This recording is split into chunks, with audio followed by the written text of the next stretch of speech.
Hello everyone. दोस्तों, आज हम देखने वाले हैं अप्रोक्सीमेशन मेथड के बारे में कि अप्रोक्सीमेशन मेथड क्या होता है, कैसे लगाया जाता है, कहाँ नहीं लगाया जाता।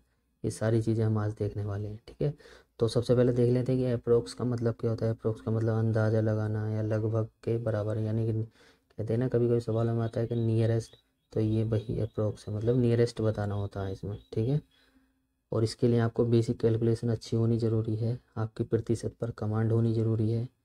जैसे कि 33.33% को हम 1/3 लिख सकते हैं, 25% को 1/4 लिख सकते हैं, 20% को 1/5 लिख सकते हैं, 50% को 1/2 लिख सकते हैं। कहाँ कहाँ लगा सकते हैं इसको, जैसे हम देख रहे हैं कहाँ कहाँ लगा सकते हैं अप्रोक्स मेथड को। तो नियरेस्ट वाले क्वेश्चन में तो खैर साफ साफ कहा ही गया है कि आप अप्रोक्स लगाइए यहाँ पर। ठीक है, लेकिन जब हम सवालों के बीच में यूज़ करते हैं तो वहाँ थोड़ी बोलते हैं कि अप्रोक्स लगाना है। ठीक है, लेकिन हम वहाँ भी लगाते हैं। ठीक है, बहुत से क्वेश्चन ऐसे होते हैं कैलकुलेशन की ज़रूरत ही नहीं होती है, केवल अप्रोक्स मेथड लगाकर ही सीधा आंसर निकाल सकते हैं।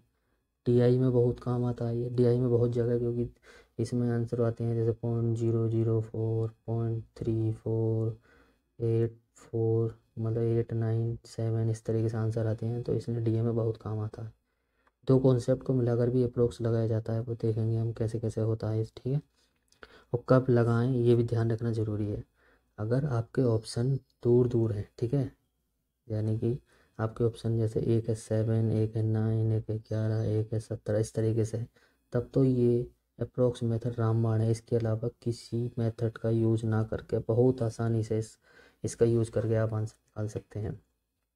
लेकिन अगर ऑप्शन पास पास हैं तब भी लगा सकते हैं अगर कॉन्सेप्ट क्लियर है। लेकिन कॉन्सेप्ट क्लियर होना चाहिए कि आपको कॉन्सेप्ट क्लियर होना चाहिए कि किस तरीके से इसको यूज़ करते हैं, और थोड़ा परसेंट का भी आपको याद होना ज़रूरी है। ठीक है, तो चलिए देख लेते हैं किस किस तरीके से ये सवाल आते हैं। ठीक है, जैसे अभी ये है 7/19, तो हम लिखते हैं 7 × 7 और 70 में 119। ठीक है, तो हमने क्या देखा है यहाँ, ये क्या आ गया, 1/17 आ गया। लेकिन अभी हम पीछे वाला चैप्टर क्या पढ़ के आ रहे हैं, 0.0% मेथड पढ़ के आ रहे हैं। तो हम पॉइंट कहीं भी लगा सकते हैं, कहीं भी हटा सकते हैं, जीरो कहीं भी लगा सकते हैं, कहीं भी हटा सकते हैं, परसेंट कहीं भी लगा सकते हैं, कहीं भी हटा सकते हैं। तो हम क्या करते हैं, 2 जीरो लगा लेते हैं। तो हम जैसे पहाड़ा पढ़ते हैं तो 17×6 = 102, यानी कि कुछ कम 6 के बराबर ही है। तो इसमें नियरेस्ट पूछा है हमसे कि नियरेस्ट बताइए, तो इसका नियरेस्ट क्या हो जाएगा, 6, क्योंकि ये भी दूर है, तो ये नहीं होगा, ये तो है ही नहीं, ये भी नहीं है। ठीक है, तो इसका आंसर क्या हो जाएगा, देखा आपने कितना आसान हो गया है, मतलब नियरेस्ट निकालना। इसी तरीके से है 73.144। तो हम क्या करते हैं, सबसे पहले निकालते हैं 72/144 प्लस 1/144। ठीक है, तो 72/144 तो क्या हो जाएगा, 50% हो जाएगा, क्योंकि 1/2 यानी कि आधा हो गया। ठीक है, क्योंकि 72 72 72 144, और ये क्या हो गया, हम यहाँ 2 जीरो लगा लेते हैं। तो हम क्या देखते हैं कि ये जो आएगी वैल्यू वो 1 से कम होगी, यानी कि 50% प्लस जो भी आएगा वो 1 से कम होगा। तो यानी कि 51 हो नहीं सकता, 52 तो कोई सवाल ही नहीं है, और 50 पहले आ चुका है, तो 49 का सवाल ही नहीं है। तो क्या आ सकता है, ऑप्शन डी, 50.7। तो इस तरीके से हम अप्रोक्स मेथड यूज़ करते हैं। चलिए आगे देख लेते हैं। जैसे ये सवाल है 15, मतलब 5 से कर लेते हैं, 5×3 = 15, 5×2 = 10, 5×3 = 15। ठीक है, तो ये क्या आ गया, 300/23 आ गया, 300/23 आ गया। ठीक है, तो हम क्या करते हैं, जैसे हम निकालते हैं ना कि जैसे 23 ठीक है, और बचे कितने, 70, तो 23×3 = 69 होता है, तो 3 आ गया। तो ये अंतिम जगह हमने क्या होता है, 23×3 = 69 होता है, लेकिन है 70, तो थोड़ा सा ही तो ज़्यादा होगा 13 से। ठीक है ना, तो 17 तो होगा नहीं, 16 भी नहीं होगा, 6 का कोई सवाल ही नहीं है। तो 13 से थोड़ा सा ज़्यादा, तो क्या हो सकता है, 13.04। ठीक है ना, 04% में ये सारी चीज़ें। ठीक है,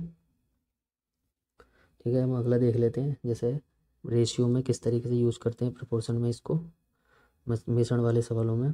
तो जैसे कोई मिश्रण दे रखा है हमें कि कोई एक है वो 3 के उसमें वैल्यू में, और एक 2 के, यानी कि 3:2 है। तो तीन, पहला जो है वो 80% है, दूसरा जो 75% है। तो जो मिश्रण बनेगा वो कितना मिश्रण बनेगा, मतलब कितना शुद्ध मिश्रण बनेगा। तो हमेशा ध्यान रखें कि जो भी मिश्रण बनेगा वो हमेशा 80 और 75 के बीच में होगा। तो जो भी इनके बीच में वैल्यू आएगी वो होगा। ठीक है, तो ये 67 है, ये नहीं हो सकता। 82 नहीं हो सकता क्योंकि 80 है, ठीक है, वहाँ 82 ज़्यादा हो गया, 58 भी नहीं हो सकता, तो आंसर हमारा क्या हो गया 78, यानी कि 80 और 75 के बीच में हो गया, 75, 76, 70, 78, ठीक है, तो आंसर क्या होगा इसका बी। ठीक है, तो बस आज की वीडियो यहीं तक थी। अगर आपको वीडियो अच्छी लगी तो लाइक कीजिए, दोस्तों को शेयर कीजिए, और अगर आपको इसी तरीके की वीडियो आगे रेगुलर मिलती रहें, क्योंकि हम इस चैनल पर पूरा कोर्स कराने वाले हैं एसएससी से रिलेटेड, कुछ भी आपको कुछ नहीं छोड़ने वाले हैं, चाहे पीवाईक्यू हो, चाहे इंग्लिश हो, चाहे रीजनिंग हो, चाहे मतलब कुछ भी हो, मैथ हो, चाहे जीके हो, सारी चीज़ें जितने भी मोस्ट इम्पोर्टेंट चीज़ें हम सब कराने वाले हैं।